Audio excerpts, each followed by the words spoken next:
Sermon title, When Walls Fall and God's Call. Ito po, God Calls. Ito po yung ikalawa na sa sermon series na to. Ito po yung pangalawang part, no? 3-part po ito. Kung gusto niyo panoorin yung part 1, puntahan niyo lang sa sa main na page. Tapos yung part 3, last week lang 'yon. Yun na yung part 2. Kaya po part 2 yung pinili ko kasi itong part 2 ay nakaayon sa tema ng proper. Yan. So, ang pag-uusapan po natin ay si Josiah.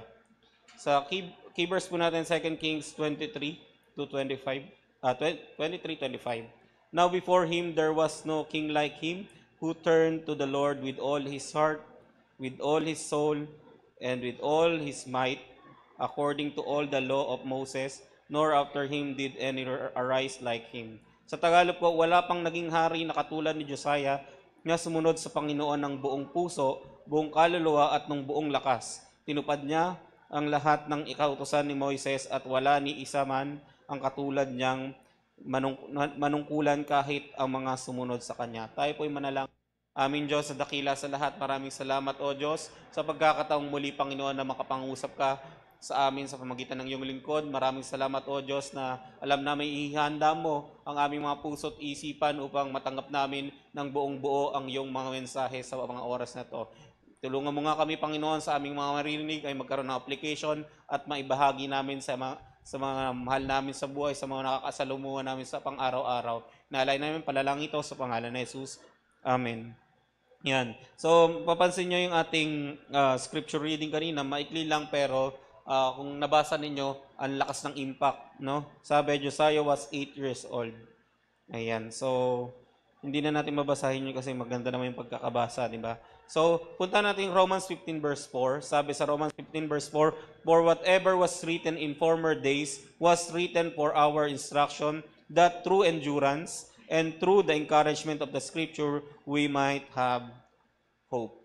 Ayan. So, kaya po natin pinag-aaralan, no, yung mga history na nakikita natin sa Bible, no, ay para meron tayo, ito yung nagiging instruction natin, no, gagaya ng sinabi niyan sa Romans 15 verse 4. That's why we're opening the Old Testament together, not just to learn history, but to hear God's voice, no, sa pamagitan ng mga men and women who trusted him, no. Marami actually yung first part nito ay si Nehemiah, no.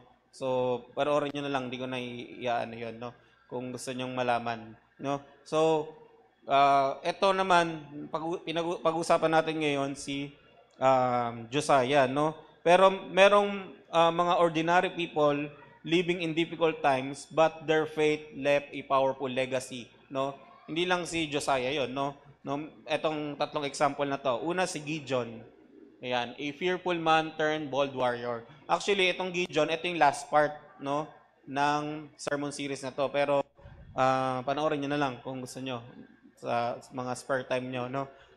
Okay, so sa Judges 6 verse 12, ang sabi, the angel of the Lord appeared to him and said to him, The Lord is with you, O mighty man of valor.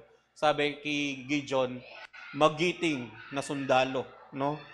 Gideon was hiding in fear when God called him to rescue Israel. He didn't feel brave, he didn't feel ready, but when he obeyed God, he led only 300 men to victory over the Midianite army. Grabe, no? Sabi kay Gideon, magiting na sundalo. Pero alam niyo ba, si Gideon nagtatago, di ba? Nagtatago noon, takot na takot. Pero sabi sa kanya, magiting na sundalo. Di ba? Kasi si Lord, tinitingnan niya hindi yung present position natin, yung current position, hindi yung current position, o yung kinalalagyan natin, yung state natin. Hindi niya tinitingnan yung present state natin. Ang tinitingnan niya yung future potential. Sabi niya nga, future potential. Ayan. So, pag nakita ka ni Lord, ang nakikita niya kung sino ka in the future. Hindi yung present situation o yung current state. Ganon nangyari kay Gideon. Feeling niya, di ba? Sobrang takot niya, nagtatago siya sa mga Midianite. Pero, sabi ng Panginoon, magiting na sundalo siya.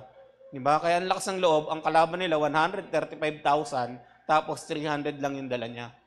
Di ba? 300 lang sila. No? 30,000 nga yan, sabi ni Lord, bawasan, bawasan. Di ba? Pinabawasan hanggang, di ba, 30, 20, 10. Sabi nyo, ang dami nyo pa rin, kung 10,000 na sila, ang dami nyo pa rin. Baka isipin ng mga sundalong yan, ng mga kasama mo, ay natalo nyo yung kalaban dahil marami kayo. Sabi ng Panginoon, gawin yung 300. 300 lang versus 135. Maliit lang, pero nanalo laban sa malaki. May gera ba tayo ngayon? May gera, no? Maliit na bansa versus malaking bansa. Kanina, nangailam na rin yung isang malaking bansa, no?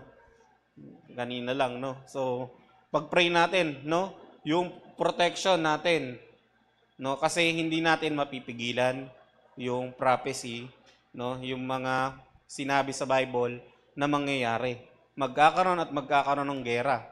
Pero ang kailangan natin bilang Kristiyano ay manalangin sa ating mga proteksyon, no? Manalangin na magkaroon pa rin ng kaligtasan ang lahat ng nananampalataya sa Panginoon, di ba?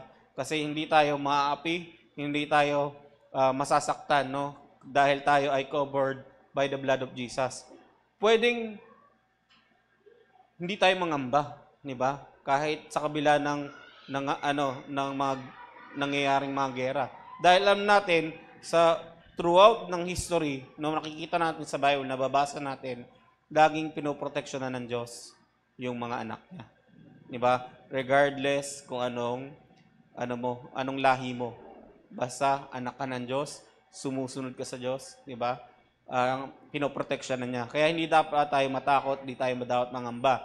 Dapat tayo ay magkaroon ng boldness na ipanalangin ang nangyayari sa buong mundo. Yan. So, balik tayo kay Gideon.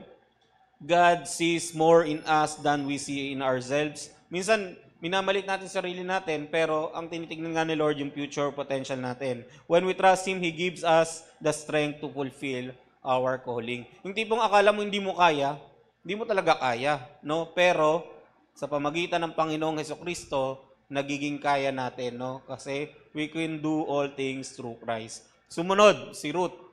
Yan, a loyal outsider brought into God's plan. Sabi sa Ruth 1 verse 16, but Ruth said, do not urge me to leave you or to return from following you. Where you go, I will go. Where you lodge, I will lodge. Your people shall be my people, and your God, my God, will be my God. Yeah? Sabi, si Ruth, Moabite woman, di ba? Widow, poor, powerless, and a foreigner. Yet, ano nangyari, di ba? Mas pinili niyang sumama kay Naomi, di ba? Mas pinili niyang sundin yung Diyos na pinaglilingkuran ni Naomi, di ba? Nanatili siya doon. Ano nangyari? In time, di ba? God bless her ng pamilya, di ba? May asawa, di ba? Tapos hindi lang 'yon, yung provision, di ba? Mahirap siya, pero merong provision ng Panginoon. Yung binigyan siyang bagong asawa, di ba? Sa gitna ng kalungkutan niya, anong nangyari? Nag-miracle ang Panginoon dahil sumunod siya. At ito pa yung pinakamaganda. Di ba? Binigyan siyang new family and a place in the lineage of King David. Di ba? Salin lahi niya pa si King David. At hindi lang yon. Ultimately, ang pinakamatindi doon ay yung salin lahi ni Jesus Christ. Di ba? Ginamit pa siya. Outsider, ha? Isipin nyo, grabe outsider. Pero, anong nangyari, di ba? God honors faithfulness and includes outsider in His redemptive plan. Di ba? Na-redeem tayo kung hindi nangyari sa storyang to. Di ba? Kung di siguro sumunod si Ruth, di ba? Baka na-delay pa yung kapanganakan ng ating tagapagligtas. Di ba? O baka hindi siya ginamit sa salin lahi. Kung nagtampo-tampo siya, ano ba tong buhay ko? Di ba? Kung gumagano'n lang siya, ano ba tong buhay ko? Bakit ba ako susunod dito kay Naomi? Di ba? Gagayahin ko na lang yung ibang in-laws ko. Di ba? Pwedeng ganun eh, no? Pero siya, nakita niya na yung Diyos sa pinaglilingkuran ni Naomi ay pag madilim na, may pagpapala, malapit na mag-umaga. Yan. So, sunod, kay Jabez. Jabez, a man marked by pain but blessed by prayer. Jabez called upon the God of Israel, saying, "Oh, that you would bless me, enlarge my border, and that your hand be with me, and that you would keep me from harm, so that it might not bring me pain." And God granted what he asked. Ayan yung makikita natin sa 1 Chronicles 4 verse 10. Si Jabez, yung pangalan niya, literally means pain. Diba? So, minsan sa ano kasi sa Bible, makikita natin doon kung anong pinangalan, yun yung nangyayari, 'di ba? Nagma-manifest sa buhay, no? Ayun nagre-reflect no by birth or sa family situation. Ganun nangyayari sa times na yun. Kaya yung pinangalan kay Jabez, hirap na hirap din siya, no? But he didn't let that define his destiny, no? Hindi niya sinabi, "Oh, sige, ito na lang ako habang buhay." Anong ginawa niya? He turned to God in prayer and asking boldly. Kaya ginagamit natin yung prayer niya, di ba? Grabe yung prayer niya, ang lakas ng impact. Di ba? Enlarge my territory, di ba? Grabe, ginagamit natin hanggang sa ngayon.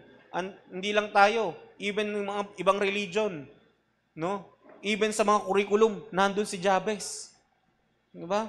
Ginagamit, grabing ganun ka-powerful yung prayer niya. Di ba? Pero ang pangalan niya, meaning pain. Di ba? At ang pinakaganda doon, sinagot ng Diyos yung kanyang panalangin. Kaya our past does not have to determine our future. Prayer changes the story. Di ba? Binabago ng panalangin yung ating istorya, no? Yung buhay natin hindi mananatiling ganyan, no? Kailangang ipanalangin natin. These three, Gideon, Ruth, and Jabez, were not famous when they started. Hindi naman sila sikat, no?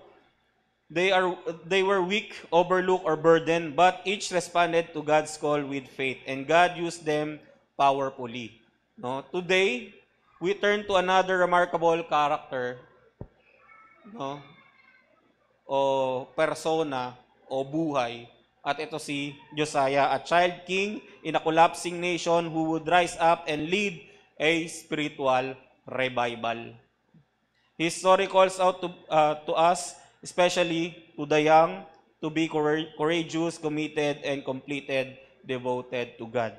Yan, pag-usapan na natin si Josiah, no? Sa Josiah's context, a broken nation.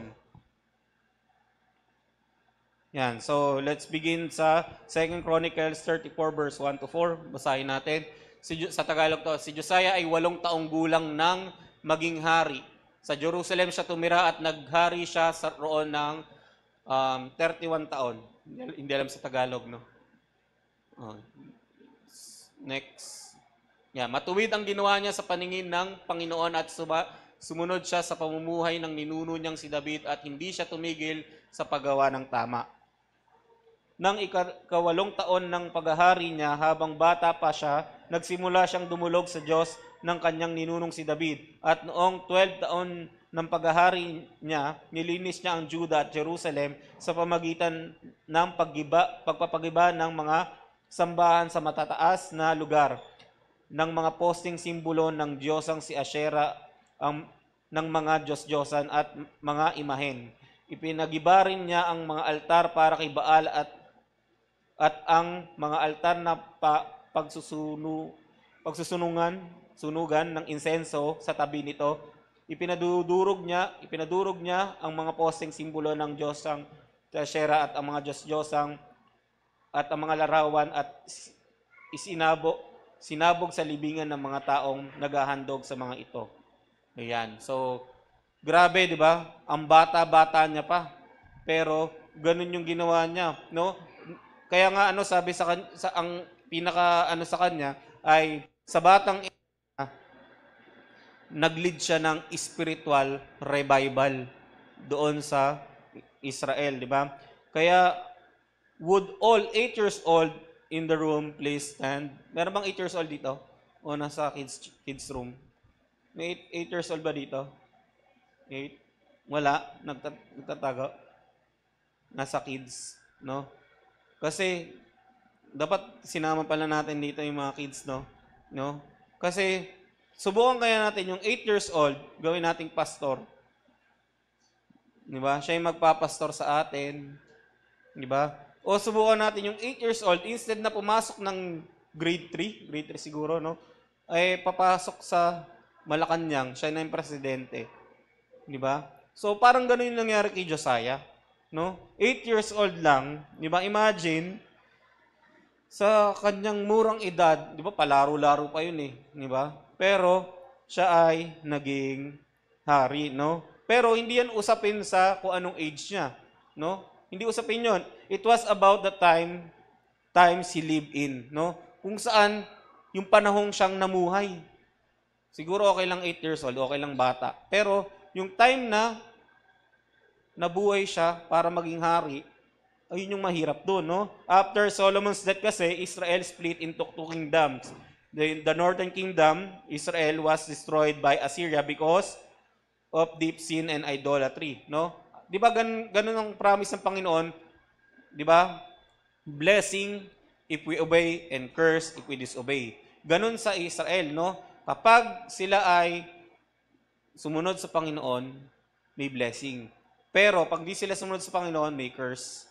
'Di ba? Kaya sila lagi ay pag nahulog sila sa malalim na mga kasalanan, nahulog sila sa idolatry, hinahayaan sila ng Panginoon na masakop, no? Ito namang Judah, hindi rin nakinig, 'di ba? Hindi rin kumbaga hindi man lang tawag doon, yung words. Hindi man lang natuto, 'di ba? Doon sa Northern Kingdom, no? Ang nangyari, ginaya din nila yung downfall ng Northern. 'Di ba? Kaya nasakop din sila, no? Kaya grabe, kung isipin mo, napakadali ang sinasabi ng Panginoon. Sumunod ka, may blessing. 'Di ba? Ang problema, pag tinignan mo sa Bible yung mga blessings ng Panginoon, alam ba, isang page. Pero pag tinignan mo yung curses, ang haba. 'Di ba? Kaya ang hirap pag sinuway mo ang Panginoon sa pag sinuway mo ang Panginoon kasi ang daming curses. At alam nyo ba, grabe yung pasensya ng Panginoon. Baka akala natin, ganun lang magparusa ang Panginoon. Ano pag sumuway ka? Ganun na lang yon? Paparusahan ka na agad ng napakarami? Actually, hindi yan. Hindi ganun, no? Prophets like Micah, Zephaniah, Jeremiah, and Habakkuk were sent to warn them. But, anong nangyari? They refused to listen. No? Josiah came to the throne during this dark time. The temple was in ruins. The scripture were forgotten. Idols stood in the very place that was meant for worship of the one true God. No? Pinalitan nila lahat. Diba? Instead na sinasamba mo dyan ang Panginoon, naglagay sila ng Diyos-Diyosan, no? And into that chaos, God called a child. Grabe, di ba? Yung times na tinawag ng Diyos si Josiah. Ibig sabihin, wala na makitang matuwid na iba. Di ba? Ano kayang puso meron si Josiah? Bakit siya ang pinili ng Diyos? Di ba? O tingnan natin, Josiah's background, a broken family. Diba? Grabe, broken family pa pala siya. No? So, Josiah's spiritual legacy was not a good one. Hindi kagaya namin, alam mo kami magkakapatid, yung lola't lola namin ay mga pastor, di ba? Nagre-revival. Sabi, kwento ni mama, di ba? Sabi niya, yung mama daw ni Papa ay, faith healer. Di ba? Ibig sabihin, pinagpipray, gumagaling. Tapos nagre-revival din sila. Di ba? Tapos yung papa ni Papa, di ba, ay napakagaling din mangaral ng salita ng Diyos. Sa Word of God pa lang, may revival na. Di ba? Imagine, tapos si Mama at Papa, pastor, mga lingkod din ng Diyos. Tapos kaming mga anak, di ba? Parang sa mundo, ang tawag ng swerte. Sa atin tawag pinagpala, di ba? Grabing blessed namin kasi pinanganak kami dun sa spiritual family na. Di ba? So, hindi ganun si Josiah. Yung grandfather niya, si Manasseh, ruled for 55 years and committed unspeakable evil. Parang si Plankton, no? Kailan si Plankton? Lagi tayo may ano no? Cartoon character, no? Erecting altars to Baal, sacrificing his own children, and filling Jerusalem with innocent blood.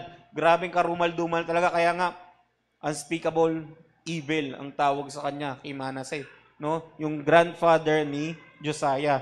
Moreover, Manasseh shed very much innocent blood till he had filled Jerusalem from one end to another, beside the sin that he made Judah to sin that they did what was evil in the sight of the Lord. Diba? Karumal-dumal talaga. Diba? So, ano pa? Si Amon, yung father naman ni Josiah. Sino naman siya?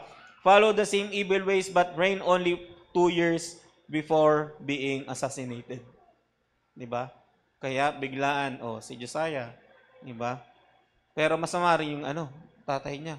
Mabuti na lang si Josiah, hindi niya tinignan, di ba? Kasi yung father niya at yung grandfather niya ay good example ng bad people.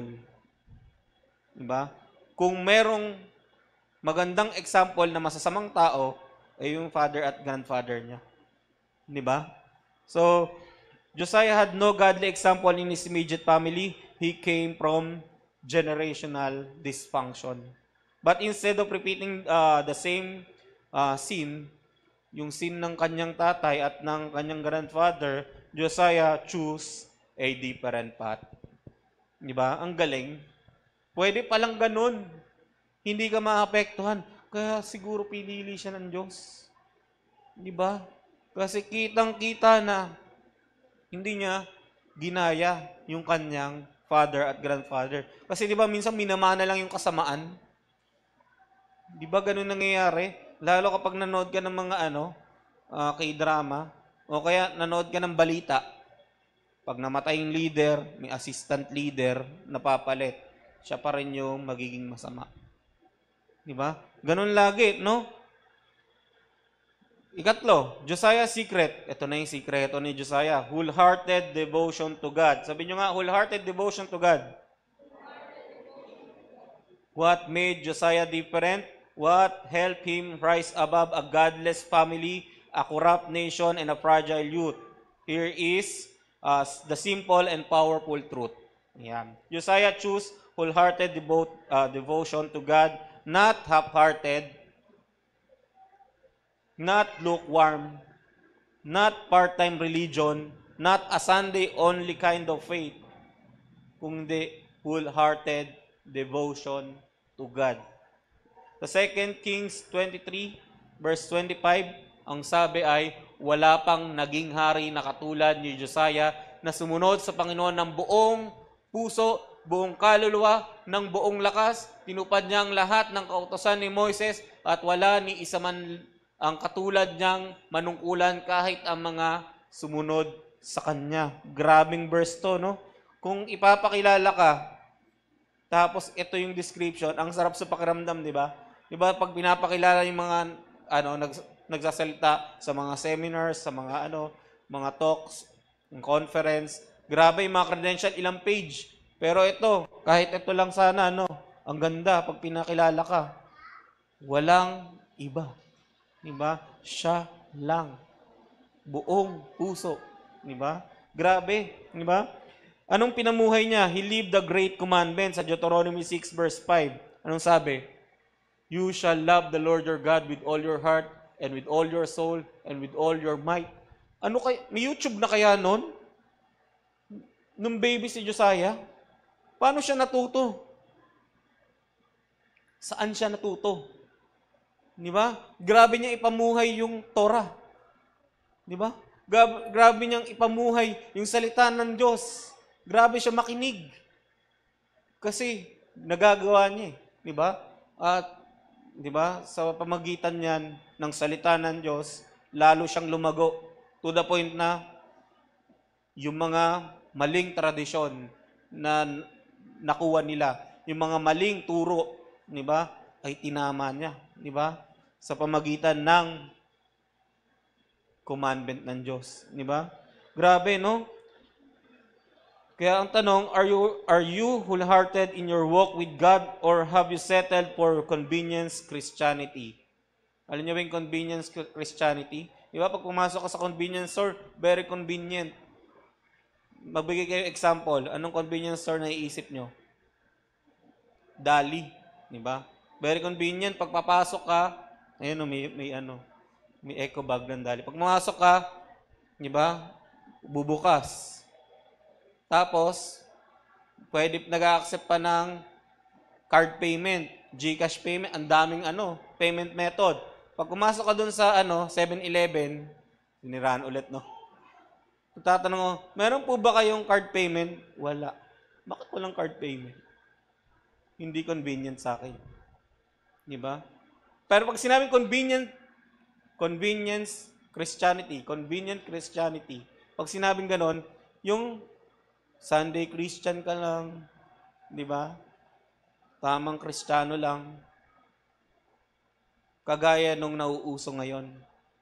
Alam nyo ba, nakapagsimba ako sa isang church, maliit na church lang siya. Pero grabe, na-burden ako dun sa church na yun kasi parang once a month nakakasimba ako dun kasi ako nagda-drive. Tapos, ang nangyari, nalulungkot ako kasi sabi ko, bakit ganito? Parang, parang routine. Ano yung nagsisimba ka sa mga churches na routine? Upo ka, parang ganun. Sabi ko, bakit parang tradition?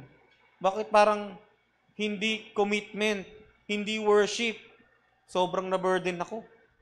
Sabi ko, bakit ilang buwan na kami in-invite dito, pero same people pa rin. Same yung mga tao. Walang bago.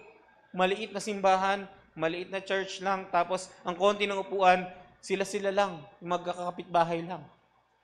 Sabi ko, bakit walang evangelism? Sobrang lungkot ko nun. Sabi ko, routine lang. Diba? Nalulungkot ako sa ganon. Kasi, sipin mo, ang ganda, kahit maliit yung church yun, ang ganda. Diba? Tapos, magagaling yung mga worship team nila. Okay na okay, sana. Kaya lang, naging tradition siya. Parang, ginagawa lang nila yon para makapagsimba. Ginagawa lang nila yun, parang, ewan ko, kasi yung culture natin iba eh. Di ba? We make sure na kapag pasok natin simbahan, mamimit natin yung kalulatian ng Diyos. Mapifeel natin yung presence ni Lord. Meron tayong mensaheng natanggap. Pero doon, sabi ko, grabe. No? Convenience Christianity. Yung nauuso ngayon, New Christian Era. Di ba? Ano yung New Christian Era? Bago na daw yung Christianity ngayon. Hindi na kagaya ng traditional. Di ba? Pwede ka lang magsimba sa bahay. Di ba? Pwede ka na lang pababawin yung mga sinasabi sa Bible. Di ba? Dati, pag sinabing ayoko na nga. Yan, di ba? Grabe, lahat pinapababaw. Hindi yung kasalanan. Laging ganun. Ganun na yung naging sistema ng Christianity. Di ba? Ang hirap ng manaway. Di ba? May mental health na isa batas. Di ba? Uy, wag mo namang i-rebuke yan ng ganyan. Di ba? Pero may mental health problem yan. Di ba? Tapos, ano mangyayari? Grabe naman yung ginagawa. Parang wala naman talagang mental health problem. Minsan, dinadailan na lang ng ibang tao. Hindi naman talaga na-diagnose. Diba? Sasabihin lang nila para makagawa sila ng kasalanan. Diba? Para hindi sila, makaiwas sila sa mga rebukes. Diba? Yung iba, padami ng padami. Huwag nyo na silang sitahin. Diba? From Monday to Saturday, nagtatrabaho yan. Sunday na lang magpapavulcanize yan. Sunday na lang magsisimba, tapos i-rebuke mo pa. Dapat ang mga preaching natin, puro encouragement lang. Ganun na yung mga ngayon. Galing sa mga pastor yun, ha? Dapat maganda ang tugtugan. Kakanta sila para sa sarili nila. Para yung well-being nila. Wala na para sa Panginoon, hindi na kumakanta para sa worship. Di ba? Nakakalungkot. Di ba? Convenience Christianity. Yung New Christian Era. Di ba? Nakakalungkot. Tinatanggal na nga yung revival eh. Di ba? O pinag-uusapan natin, Pentecost. Di ba? Buti sa atin, binubuhay at binubuhay pa rin natin. May mga churches pa rin naninindigan sa salita ng Diyos. Pero ang dami nang tinatanggal yung revival. Di ba? Huwag mag-speak in tongues, masama yan. Sinasabi nila. Pero lahat ng nag-i-speak in tongues sa kilala ko, di ba? Na faithful at totoong sumusunod sa Panginoon, grabe naman magmahal. Sa Panginoon, grabe naman maglingkod. Di ba? Ibig sabihin, kung sinasabi nilang masama, kasi para pigilan ka ni Satanas. Sabihin nila masama, bawal, para pigilan ka ni Satanas kasi alam ni Satanas kung anong tatalo sa kanya. Di ba? Alam niya kung anong magpapalakas sa'yo na pwedeng magpatalo sa kanya. Di ba? Maraming mga, sinasabi nilang mali-mali. Di ba? Sabihin, ay, bawal ang drums. Di ba? Bawal ang pastora. Sinasabi nilang ganun. Bakit? Mga minor. Pero sasabihin nila, once you're saved, always saved. Tinanggap ng pastora si Jesus, langit siya. Sabi ko, nakipagdebate sa akin. Yung pastorang sinasabi niyong bawal, yung pastora tinanggap si Jesus sa puso niya, papupunta ba siyang langit? Oo daw. Kasi once you're saved, always saved. Pero bawal ang drums. Yung music minister na tinanggap si Jesus sa puso niya, nag-drums, nag-worship para kay Lord, nag-drums. Papupunta ba siyang langit? Oo daw. Once you're saved, always saved. Sabi ko, anong pinag-uusapan natin dito? Baka sinasabi niyong bawal. Di ba? Nakatataka talaga ako. Tapos sinasabi niya, once you're saved, always saved. O di mali din yung turo nila. Sabi, pag tinanggap mo daw si Jesus, kahit gumawa ka ng kasalanan, langit ka pa rin. Mali yun. Convenience Christianity ang tawag doon. Di ba? Ayun yung ayaw ni Lord. Gusto niya, faithful tayo. Hindi salawahan. Hindi ko ano-anong ginagawa natin. Kailangan, full-hearted, devoted to God. Diba? Sabi ni D.A. Carson, Dr. D.A. Carson, nag-warning siya, we drift toward compromise and called it tolerance. Ito na yung mga sinasabi kong pinapababaw. We drift toward disobedience and called it freedom. Diba? Karapatan niya yan. My body, my rules. Grabe. Diba? We cherish the indiscipline of loss, self-control, and call it relaxation. Sabihin, di ba? Pinapakita niya lang yung sarili niya. Di ba? Dapat yan. Ilabas mo para hindi nasa loob. Di ba? Magalit ka. Pakita mo kung sino ka. Dahil tatanggapin ka kung sino ka. Di ba? Pinapababaw na lang ng mundo lahat.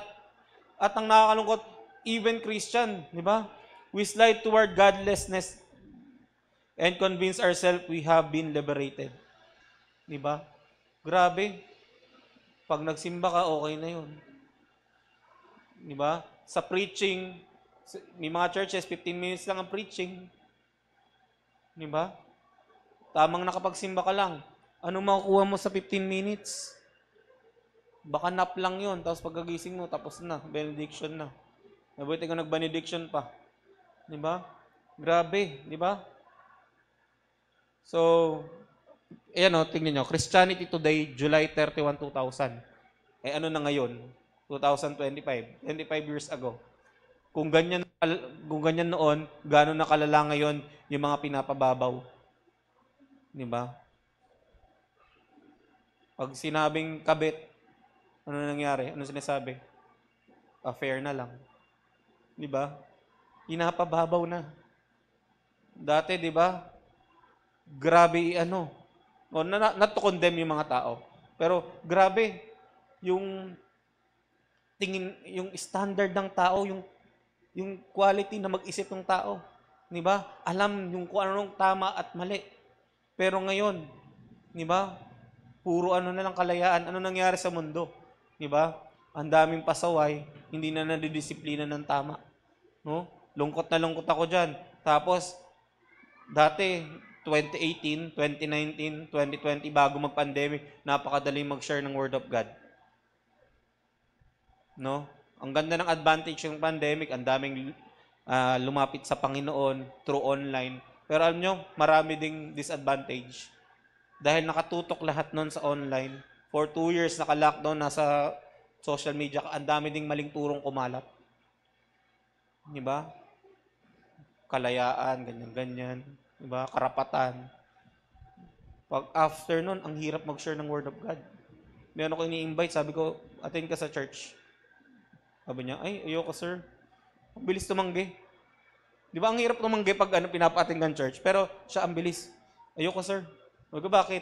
Kasi kung ano na masasabihin nila sa akin. Di ba? Sabi ko, yung church namin, hindi ganon. Hindi ka i-judge. Walang ano. Hindi naman yun, sir, yung mga kamag-anak ko eh. Di ba? Ganon. Ang bilis tumanggi. Ibig sabihin, ang dami na kasing prinsipyong pumasok sa isip niya na hindi siya tatanggapin doon. Di ba? That's why tayong mga Kristiyano, kung hindi natin madala sa church, yung church dalhin natin sa kanila. Di ba? That's why nasa campus ako, nasa PL Moon ako. Hindi ko kayang dalhin dito, ako, dadalhin natin doon. Di ba? Dalhin natin sa mga school. Dalhin natin kung nasan sila sa mga workplace. Di ba? Dalhin natin yung church. Kasi ang church tayo yun. Di ba? Sabi ng Panginoon, go. Hindi siya namin stay. Sabi, go and make disciple. Kaya lahat ng taong nakakasalamuha natin sa pang-araw-araw, utang natin sa Panginoon. Kapag hindi natin sila nasyaran, regardless kung nakinig sila o hindi, basta nag-share ka ng Word of God, okay lang yun. Bakit? Kapag nagtanim ka, may iba man magdidilig niyan, no? Hindi man tayo sama-sama lahat sa Send the Light, pero eventually magugulat ka, ginamit ng Panginoon sa ibang church. Marami ako ng witness na ganun, mga sinarang ko, hindi ko kasama dito sa Send the Light, pero nagulat ako na sa ibang church, sila yung ginagamit ng Panginoon. Kaya walang sayang. Share lang ng share. Hindi naman Send the Light lang ang ginagamit ng Panginoon. Meron din ginagamit na ibang mga churches. Kaya huwag tayo manghinayang sa kung sino yung sinishare natin. Kasi balang araw magugulat tayo, ay, pastor na pala siya. O at least ginamit ka ng Panginoon sa journey niya. Na once upon a time, nakilala ka niya, shineran mo siya, hindi man kayo nagkatagpo sa isang ministry, pero ginamit siya ng Panginoon sa ibang ministry. Diba? Ayun yung maganda. Huwag tayo manghinayang. Classmate mo, katrabaho mo. Pero kachat ko lang doon sa trabaho. Kasi bawal siyempre magkwentuhan doon. Sinesharean ko lang doon. Eventually, nagulat ako, ay, Kristiyano na. Yung katrabaho namin ngayon, part-time lang naman siya. Sinesharean ko na, parang classmate ko rin siya sa masters. Di, parang magkatabi kasi kami, nag-share lang ako nag-share. Parang wala lang. Kasi ilang beses ko in-invite, ang daming reason, ganun. So, nalungkot ako kasi hindi ko siya ma-invite. Pero nasharean ko siya. Eventually, nung nag-gala night ang PL Moon, nandun siya. Tapos nagkakwentuhan kami. Ang kwento niya, ay grabe, para na siyang pastor. Para siyang maka-Diyos. Iba, sobrang amazing. Kaya sabi ko sa kanya, alam mo, nung nakita kita, kaya pala merong iba sa'yo. Alam niyo yung iba sa'yo? Nabanggit na ba sa'yo, nabanggit na ba ng mga tao yan sa inyo? Parang may kakaiba sa'yo. Iba ka sa mga ano. Ay, that's the glory of God. Kasi yung glory ng Panginoon nag-shine sa atin eh. Kaya sabi ko, kaya pala nag-iba ka. Kaya pala may glory ka. Kasi nung nagkakwento na siya, sabi niya, nagsisimba na daw siya, kasama niya daw yung asawa niya, yung ano, ganyan. Sabi, grabe daw yung ano, ginawa ng Panginoon kasi may anxiety daw siya, pero nawala yun, ganun, kasi nagsisimba na siya, naglilingkod na siya kay Lord. Oh, grabe. Alam niyo, na-amaze ka. Ang tagal mo ng Kristiyano, ang tagal mo na nakakarinig mga testimony, pero na-amaze ka kasi yung taong hindi mo inaasahan, ganun na magsalita. Grabe. Nakakataba ng puso. Di ba? Grabe. Ma-amaze ka sa ginawa ng Panginoon na minsan mo lang siya sineran, pero kumilos pa rin ng Panginoon sa kanya. Di ba? Walang sayang. Sobrang sarap sa pakiramdam pag ganun yung nangyari. No? Ikaw yung nagtanim, na iba man nagdilig, di ba? Pero at least nakita mo, may bunga. Kasi hindi lang siya, asawa niya, kapatid ng asawa niya, di ba? Yung kapatid niya, tapos yung ginamit ng Panginoon kasi yung boyfriend ng kapatid niya, di ba? parang ayun yung nagdilig, nag-follow up na, simba tayo. Diba, para wala na mga ganyang problema. Diba, grabe kumilos ang Panginoon, amazing. Kaya magpagamit ka lang sa Panginoon, mag-share ka lang na mag-share. Huwag ka manghinayang, regardless kung makinig sila o hindi, basta nagtanim ka. Tanim lang ng tanim. Tanim lang ng tanim. Mahirap magtanim. Magtanim ay di biro, di ba? Pero, magugulat ka, ang sarap sa pakiramdam pag nakita mo ng lumalago at nagbubunga. Di ba? Hindi ko taking credit si Lord John kasi sabi lang Lord go, edi nag-share lang ako. Di ba? Kukantuhan lang kami pag break time namin sa sa pasok namin sa MIT noon. Nagsho-showmay lang kami, nag-sharing time pa rin kami. Di ba? Pero yung isang yon, di ba, ang dami niyang kasama, di ba, sa pagsisimba, paglilingkod sa Panginoon. Di ba? Kaya pag Kristiyano ka may glory eh. Di ba? Makikita mo na agad eh. Di ba? Alam mo yung dumaan ka sa madilim, ikaw hindi mo makita yung paligid, tapos naglalakad ka, tapos may dumaan, tapos tinawag ka. Madalas ako tawagin eh. Sir, di ba? Tapos hindi ko nakita. Babati lang ako pabalik, pero hindi ko nakita. Pero sa madilim na yon, nagliliwanag tayo. That's the glory of God. At saka pag nakita mo yung mga Kristiyano, di ba? Alam mo pag may problema eh. Kasi yung pupundi yung yung glory. Di ba? Ewan ko, nade-discern nyo. Ako kasi, nade-discern ko, nakikita ko pumupundi eh. Di ba? Tapos alam mo rin kapag talagang fully devoted, full-hearted, devoted to God. Kasi kita mo nagsha-shine. Di ba? Ang puti-puti. Di ba? Nagsha-shine. Kahit anong kulay mo. Pero ang liwanag. Di ba? Very clear. Di ba? Ganun yun, no? Pag ikaw ay totoong sumusunod sa Panginoon, may glory. Di ba? Naalala ko nung elementary ako, may schoolmate ako. Tapos nagkita kami sa simbahan. Tapos sabi ko, dito ka pala nag-church. Hindi ko nakitaan ng glory, di ba? Dito ka pala nag-church. Nagulat ako, Kristiyano pala. Born again din pala, di ba? Dapat kasi pinapamuhay natin yung salita ng Diyos, di ba? Kristiyano tayo sa nguso, pati sa puso. Yan. So, balikan natin si Josiah. Josiah's pursuit. Three key choices of full-hearted life. Ito yung tatlong mahalagang desisyon ng isang buong pusong pagsunod sa Panginoon, sa Diyos. The greatness of Josiah's life was not accidental. It was a result of intentional choices. If we are to live wholehearted lives for God in a world full of compromise and confusion, we must look carefully at the three key choices Josiah made. Ito yon. Una, Josiah chose a God-pleasing goal. Sabi nyo nga, God-pleasing goal.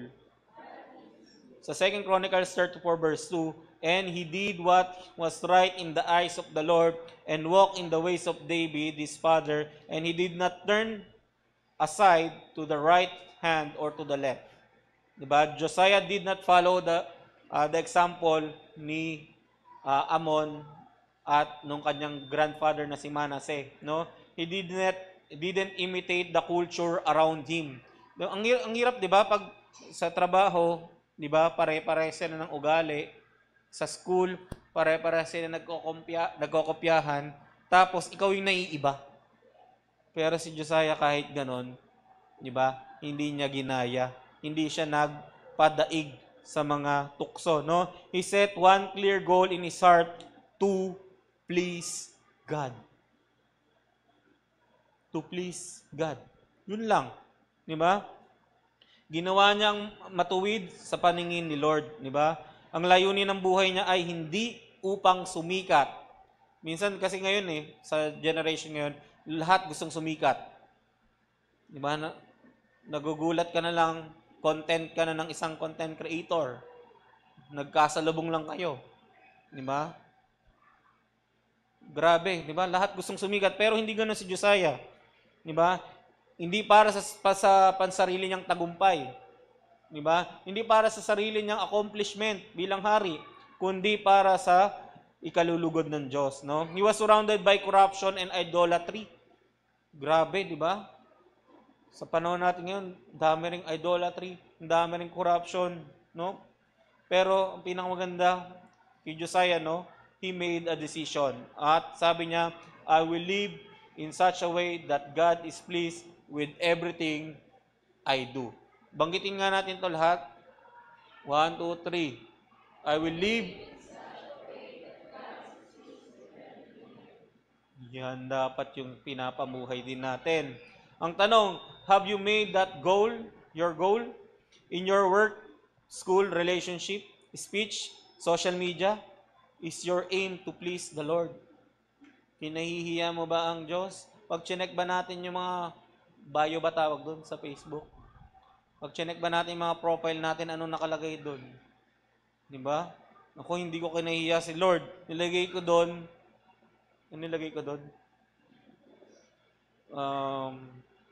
servant of the Lord Jesus Christ, instrument of the Holy Spirit. Kaya pag lahat ng titingin, no, lahat ng alam agad, ba't kaya sinawag na servant of the Lord Jesus Christ? Yan. So, makikurious agad.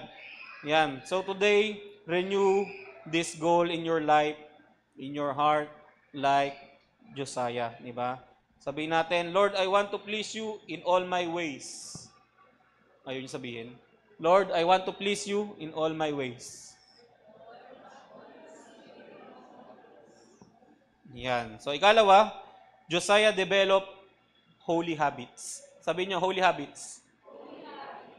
Di ba, meron tayo tinatawag na devotion. Para mas magandang tawagin na holy habits.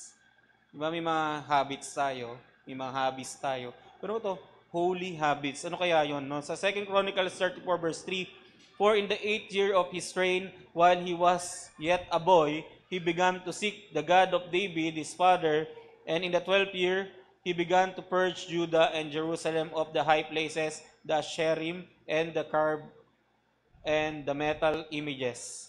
Ito pa pinakamaganda. No? Grabe yung sa kabatang edad ni Josiah, sinunod niya yung Panginoon. Ito pa yung isang magandang verse. Psalms 119 verse 9 to 11.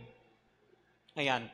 Wherewithal shall a young man cleanse his way? By taking heed thereto according to thy word. With my whole heart have I sought thee. O let me not wander from thy commandments. Thy word have I hid in mine heart, that I may not sin against thee. Ang ganda, di ba? Nung verse na yan. Paano daw? Wherewithal shall a young man cleanse his way? Nalaman ko na, natagpuan ko na, no? Kung bakit, kasi may holy habits pala si Josiah, no? At ito yung katanungan, wherewithal shall a young man cleanse his way? Paanong si Josiah, na godless family, corrupted nation, paano nangyari yun? Na siya ay sumunod sa Panginoon. Ito pala yun, no? Sabi, wherewithal shall a young man cleanse his way? Sabi, by taking heed thereto according to thy word. Alam niyo, 2007 ata, 2008, 2009, si Pastor Dan, nandun kami sa labas ng Lola Bebes, ang tawag dati doon Mission House, yung pinagmulan nating lahat na lugar. So, doon sa labas ng Mission House, nandun kami, tapos, si Pastor Dan, sabi niya, Joe, ano yung nga natin to? Tapos, special number natin. Gawin natin kanta. Itong verse na to. Yan. Ginokomposan niya ng kanta. No? Pero alam niyo ba, nabaon na yun, yung itong kantang to. Hindi niya na natuloy. Pero, ako, dala-dala ko pa rin kasi, wherewithal shall a young man cleanse his way. Ang ganda ng pagkatugtog niya nun. Kaya lang, ewan ko na. Pag nagkita kami ulit, by taking heed thereto according to thy word, with my whole heart have I sought thee. O let me not wander from thy commandments. Thy word have I hid in mine heart, that I may not sin against thee. Thy word have I hid in mine heart, that I might not sin against thee. Ang ganda nung kanta. Wherewithal shall a young man cleanse his way. Tapos may second voice pa sa pastor doon nun.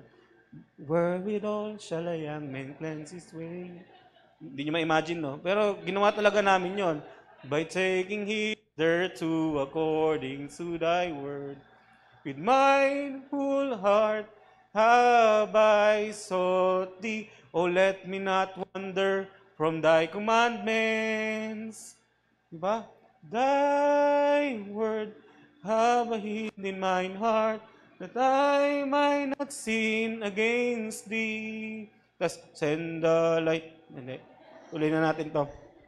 Josiah didn't rely on one emotional experience or one-time decision. He cultivated a daily rhythm of spiritual.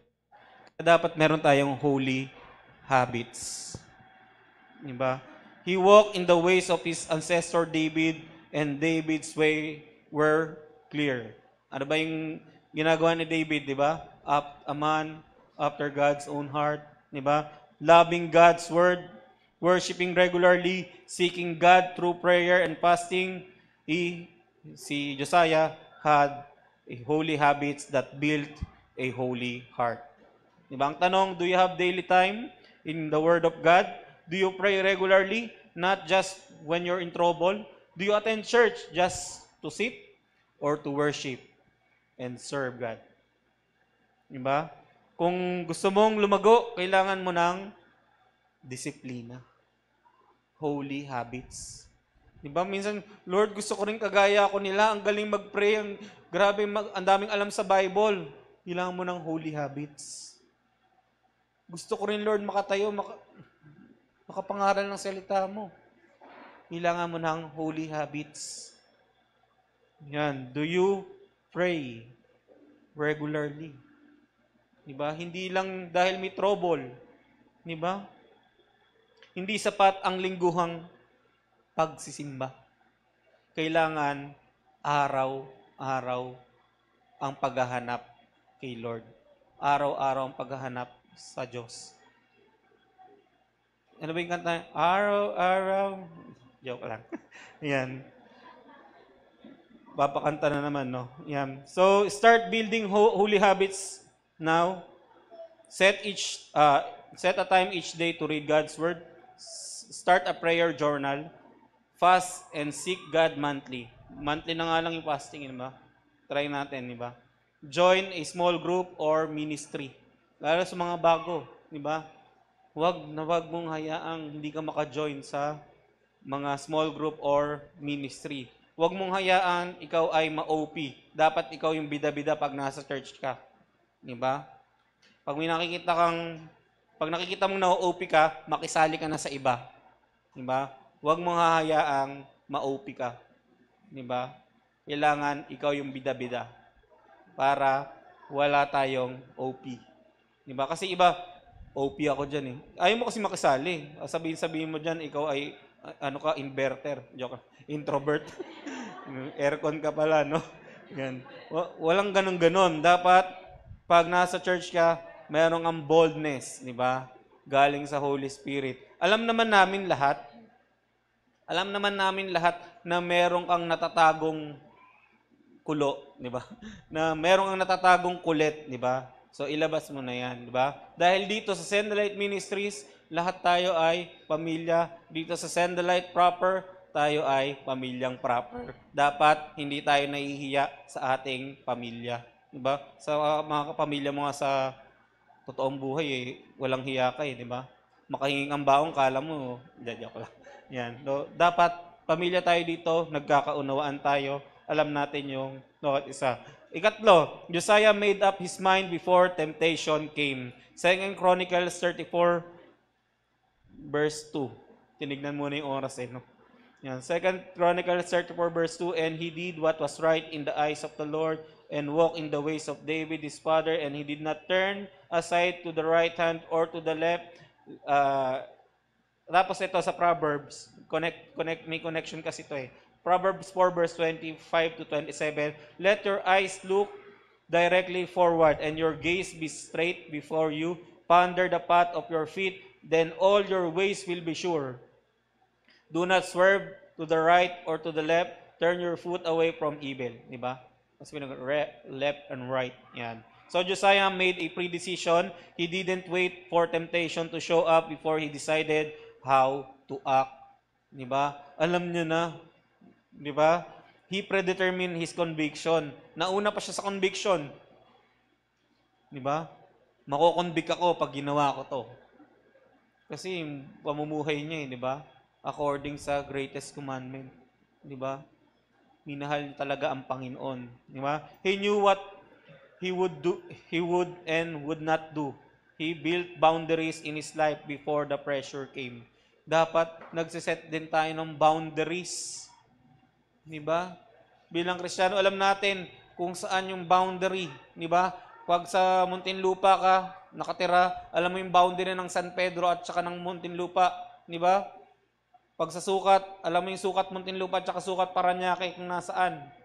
Di ba? Ang sukat na hindi masukat-sukat. Di ba? Alam mo hangganan. Sa pagiging Kristiyano mo, alam mo yung limitasyon mo. Alam mo hanggang saan ka. Di ba? Makikisama. Alam mo na hindi ka makikisama. Di ba? Alam natin yan. No? Have you decided to do what to do before the test comes? Are your morals lines already clear or do you decide in the moment? Nagde-decide ka ba pag nandun ka na? Diba? Laging kasing sinabi, pag nandun na tayo, doon natin pag-usapan. Doon natin pag-isipan. No? Delikado yon, no? Huwag mong hintayin na nasa tukso ka na bago ka magdesisyon. Gumawa ka na ng desisyon ngayon pa lang, no? Kung sino ka at kung anong paninindigan mo bilang Kristiyano. Anong paninindigan mo? Di ba? Ngayon pa lang, no? Tanong, sa mga teenagers, have you already decided to keep yourself pure in relationship? Young people, who says you cannot be holy in your teenage years? Di ba? Pagkabataan, pagtanda ko na lang. Saka ako mag-ano-ano, banal-banal. Di ba? Si Josiah sa kabataan, sa murang edad niya, murang-mura. Di ba? Yung mga kabataan ngayon, puro mura. Di ba? Sino nagsabing hindi ka pwedeng maging banal sa ganyang edad mo? Di ba? Sa mga singles, yung mga singles ba dito? Bukay kay Ate Dimple. Ay, taken na ba? Yan. So, sa mga singles, do you already have boundaries for dating? Di ba? Yung iba kasing singles, makita niya, lahat may asawa na. Ang mas nakakalungkot pa, lahat may anak na. Di ba? Pag mga single na iinggit, nakikipag-date. Pero alam mo ba yung boundaries? Kapag makikipag-date ka, sa college student who says falling away is inevitable, baka akala nyo, di ba? Basta-basta lang ang pagiging Kristiyano. Sa college, ang daming prinsipyong kung ano-ano. Adults, akala nyo, ligtas kayo ha. Are your business dealings honest even when no one is watching? Adults ulit. Why should spiritual fire fade with age? Pinag-uusapan natin revival, fire and the Holy Ghost. Bakit habang tumatanda tayo, nawawala yung fire? Diba? Dapat hindi ganun. Dapat habang tumatanda tayo, lalong nag-aalab, naglalagablab ang apoy ng Espiritu Santo sa buhay natin. Lalo tayong on fire sa paglilingkod sa Panginoon. Josiah's strength came not from waiting for the moment of decision, but from deciding ahead of time. I will not turn aside from God's path no matter what. Diba? Anong age mo? Kung 8 ka or 80. Diba? Dapat sumusunod tayo sa Panginoon. Kaya to live with wholehearted devotion like Josiah, we must set a God-pleasing goal. Ituloy mo ang layunin na ikalulugod ng Diyos. Diba? sa lahat ng aspeto ng buhay mo. Build the holy habits, gawin mong bahagi ng buhay mo araw-araw yung pagbabasa ng Word of God, yung panalangin, di ba? Number 3, make up your mind ahead of time. Mag-decide ka na ngayon, di ba? Kung sino ka sa Panginoon bilang Kristiyano at hindi ka lilihis kailanman sa Panginoon. No, these are the keys to a life that God can use. Kagaya ng sabi ko, whether 8 years old ka or 80 years old, kaya di kang gamitin ng Panginoon, mag-decide ka na ngayon. Will you be like Josiah? Conclusion na. Nawala to yung moment, no? What? Will you be like Josiah? Tapos lumabas na doon. Yan. Will you be a Josiah? When walls fall and God's call, ikaw ay tinatawag ng Diyos. Sa panahon ni Josiah, ang pader ng pananampalataya ng Israel ay gumuho. The nation was broken, confused, and far from God. But God raised up a young king, si Josiah, to lead a revival. Now listen, the story of Josiah is not just about him. It's about you. Tungkol sa atin, tungkol sa iyo. When walls fall in your life, when your family is hurting, when your generation is lost, when your heart feels empty, God is still calling you. Kapag ang mga pader ng katotohanan ng pananampalataya at moralidad ay bumagsak sa paligid mo, ikaw ay tinatawag ng Diyos. Sabi sa 2 Chronicles 16 verse 9, the eyes of the Lord search the whole earth in order to strengthen those whose heart are fully committed to Him. God is not looking for the most talented. He is looking for those who are wholehearted, kagaya ni Josiah. Josiah was 8 years old when he became king. By age 16, he began to seek God. At 20, he started destroying idols. By 26, he led a national renewal of worship. No one else in his generation stepped up, but Josiah did. God is calling you now, not later, now. Will you answer the call? Will you be a Gideon rising from fear into faith? Will you be Ruth leaving the past behind to follow God? Will you be like Jabez praying for God's hand on your life? Will you be like Josiah, wholehearted, even when no one else is? Mga kapatid, kung bumagsak ang pader, tumayo ka. If the world is falling, be the one who stand. Because when walls fall, God calls. He is calling you. Meron bang mga Josiah sa room na to today? Will you make it your goal to live a life that pleases God? Will you commit to the holy habits like prayer, scripture, and worship? Will you resolve now, not later, to stand firm against temptation?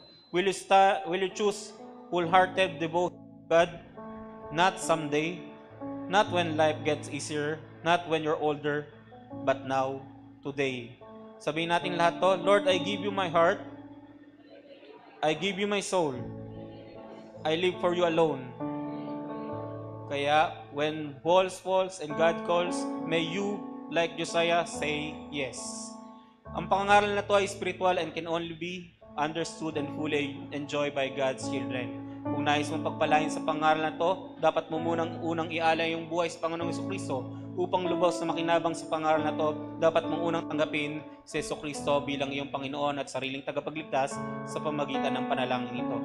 Lord Jesus, I come before you today with a broken and contrite heart full of repentance. Please forgive me from all my sins. Today, I surrender my life to you. I believe that Jesus is Lord, and I confess it with my mouth. Jesus, come into my life, into my heart, and save my soul from eternal destruction. In Jesus' name, Amen. Tayo po magsitayo at awitin po natin itong kantang to.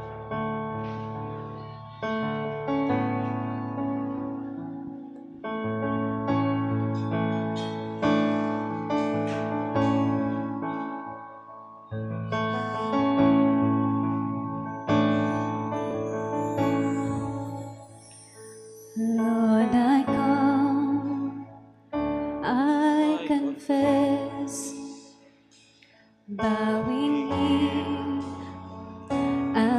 find my rest. Without you, I fall apart. You're the one that guides my heart. Lord, I need, oh, I need you. Every hour I need you. My one defense, my righteousness. Oh God, how I need you.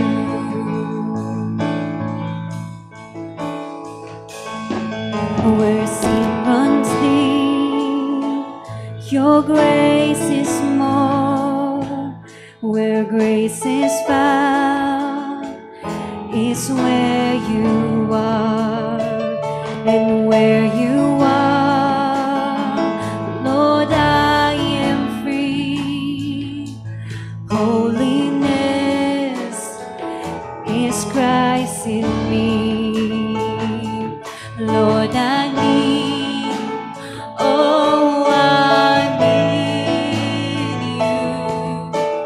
Every hour I need you. My one defense, my righteousness. Oh God, how I need you. Lord, we need you. Lord, I need you. Oh, I need you. Every hour I need you. My one defense, my righteousness. Oh God, how I need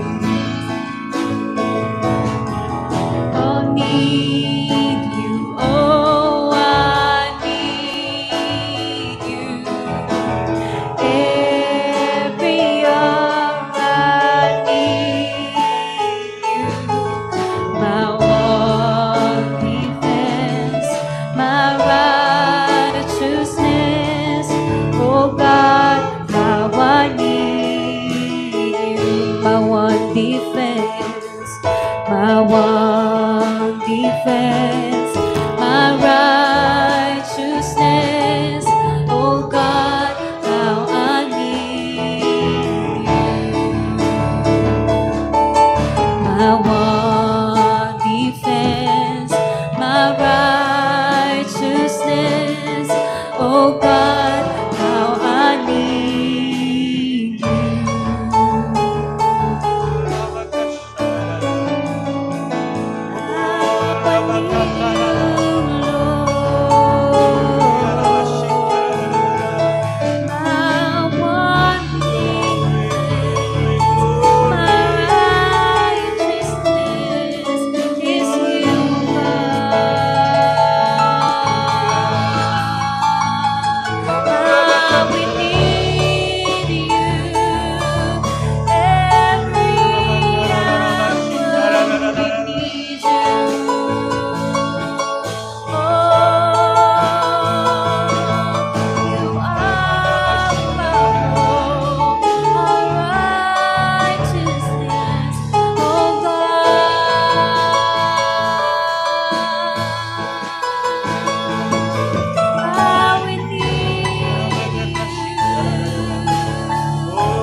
name of Jesus.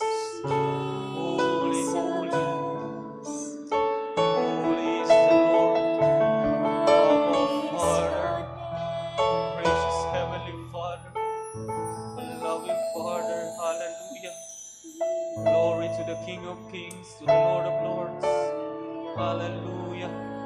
Blessed be the name of the Lord. Blessed be the name of the Lord. Oh, Sharabakandarabashindarada. Oh, praise the wonderful name of Jesus. Glory, glory, glory, glory. Thank you, Jesus. Our baptizer. Hallelujah. Glory, glory. Holy Spirit, come. Holy Spirit, Holy Spirit. Holy Ghost and fire. Holy Ghost and fire from left to right. Oh, Rabashitaradamde. Holy Spirit. Holy Spirit, touch. We want the fresh anointing, Holy Spirit. Hallelujah. Holy Ghost and fire. Holy Spirit, Holy Spirit. Hallelujah, hallelujah, hallelujah. Oh, Rabashita, Rabakata, Daranamte. Holy Spirit, come. Holy Spirit, come. Holy Spirit, Holy Spirit. From left to right, touch. Oh, Rabashita, Daranamte. Oh, Rabashita, Daranamte. Oh, Rabakata, Daranamte. Holy Spirit, touch. Touch, touch, touch. Holy Ghost and fire. Oh, Rabashita, Rabakata, oh, Rabakata, oh, Rabashita, oh, Rabakata, Rabashita. Hallelujah, glory, glory, glory, glory. Fire. Jesus. Hallelujah. Jesus, we love you, Jesus. We love you, Jesus. Hallelujah. Touch everyone. Oh, Rabakatandarabbi. Oh, hallelujah. Left to right. Left to right. Hallelujah. Oh, like the rushing wind. Like the rushing wind. Like the rushing wind. Holy Ghost. Holy Ghost, we want you. Oh, Rabakatandarabbi. Holy Spirit, touch. Holy Spirit, move from left to right. Hallelujah. From the top of our head to the soles of our feet. Hallelujah. Glory, glory, glory, glory. Oh, Jesus, we give you praise. Dear Jesus, we give you praise. Oh, Shalabakara.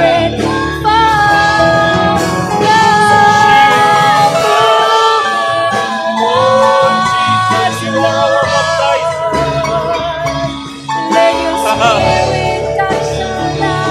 Healing, healing, healing. Hallelujah, glory, glory.